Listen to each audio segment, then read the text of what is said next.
قیمتیں بڑھ رہی ہیں، پیٹرول کی پرائس انکریز ہو جائے تو تمام دیگر چیزوں پر اس کا اثر تو پڑتا ہے۔ اب اس کا حل کیا ہے؟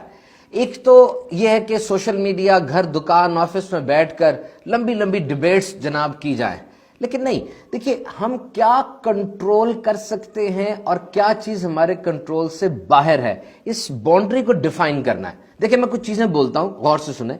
آپ کی فیملی، آپ کا کچن، آپ کا بجٹ، آپ کے بچوں کی تعلیم، آپ کے والدین کے میڈیکل ایکسپینسز، یہ ضروری ہے نا، آپ کی اہم ترین ذمہ داری ہے، اس پہ توجہ دیں۔ دیکھیے دروازہ کھٹکھٹا کے کوئی پیسے نہیں دینے والا، we have to do it, we are responsible. تو پھر ایک اجلاس بلائیں، میٹنگ بلائیں، آپ کی زوجہ، آپ کے بچے اور جو بھی ہیں، سب مل کے طے کریں کہ لیکیج کہاں ہو رہی ہے۔ جس طرح پانی پائپ سے گزر رہا ہوتا ہے تو قطرہ قطرہ ٹپک کے گرتا ہے نا، وہ لیکیج ہے۔ تو دیکھیے کس طریقے سے کنٹرول کیا جا سکتا ہے۔ نمبر 1، ہوٹلنگ چھوڑ کر گھر کا سادہ کھانا کھا سکتے ہیں۔ نمبر 2، غیر ضروری سفر سے پرہیز کر سکتے ہیں۔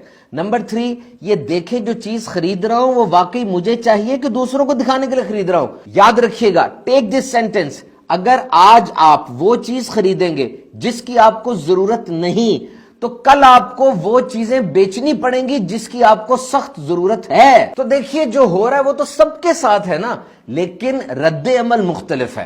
دو ہی کام ہو سکتے ہیں، یا تو اخراجات کم کر دیں یا اپنی آمدنی بڑھا لیں۔ بہانوں پر بہانے، بحث برائے بحث چھوڑ دیں، یہ لائف میں ڈسپلن لے کر آئیں، ایڈجسٹمنٹ کریں، ہو سکے تو سیکنڈ سورس آف انکم تلاش کریں، اور جب تمام سٹیک ہولڈرز بیٹھ کر کسی چیز پر متفق ہو جائیں گے، انشاءاللہ گھر کا بجٹ اچھا آرگنائز اور مینج ہو جائے گا۔